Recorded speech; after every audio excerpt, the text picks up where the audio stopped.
disposable camera with a flash, and I harness the part inside of it. One thing I say about anything that's electronic, make sure you don't solder capacitors. Those are the little can things. In fact, anything that looks like a can, little miniature cylinder, don't solder. Don't solder batteries. Don't solder capacitors. Otherwise, you're probably okay.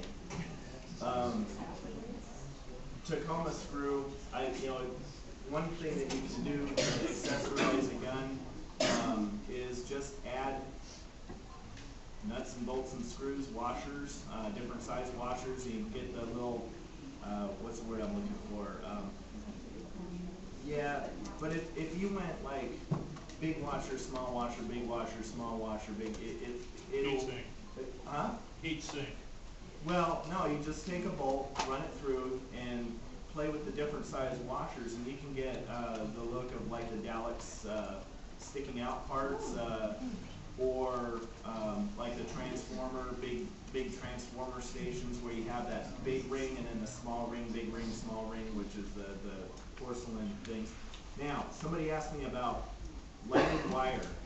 Now, this is what's called EL wire, and I'm not sure if you can see it back there, but I have a sheath on this, so you can't see it as well, and it comes in different widths, but you can see how flexible it is. So if you want to have something that has a cool little feature, yeah. Yeah, you can't see this.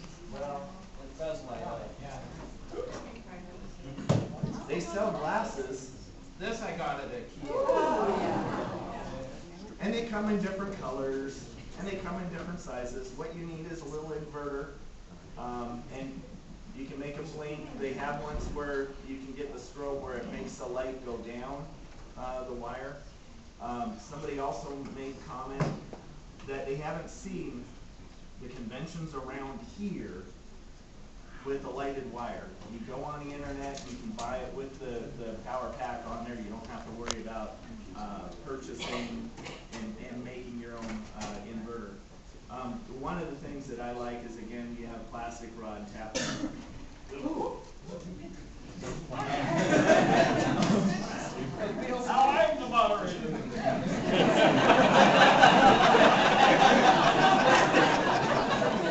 If you want a scope or something like this, and you want to have something cool, I see a lot of the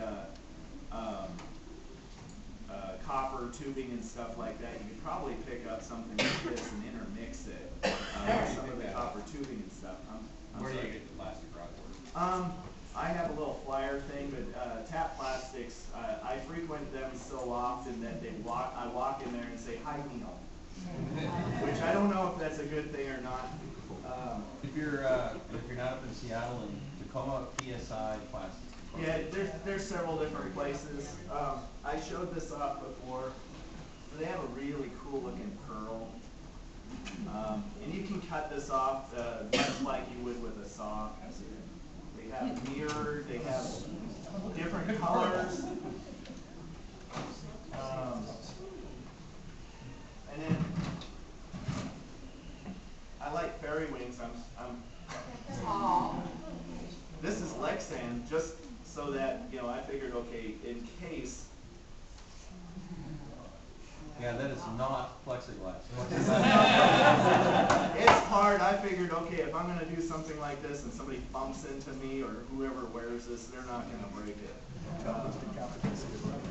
If that were plexiglass, it would probably fail eventually along the center line, just from wearing it. I wanted to make armor too. People ask me how I do this, and I like broil. I have a temperature setting on my oven that actually allows me to set the temperature. And a flat cookie sheet. Here's the trick. If you're going to do this, watch it. Because having burnt plastic is probably not the best thing for your oven. You'll be talking about this in depth at the next panel. Yes, I will. But the reason why I pull this out is because you can take plexiglass and you can bend it. You can get you can get a strip heater to put the bolts in the plastic. Before I was doing this, heat gun. Somebody else mentioned the heat gun. But if you do put it in the oven, just every once in a while, just lift it up. And once it becomes pliable, now oven mitts. Wow. You know, as I said, 330 to 350 or so, and eventually it's gonna become durable, flexible, much like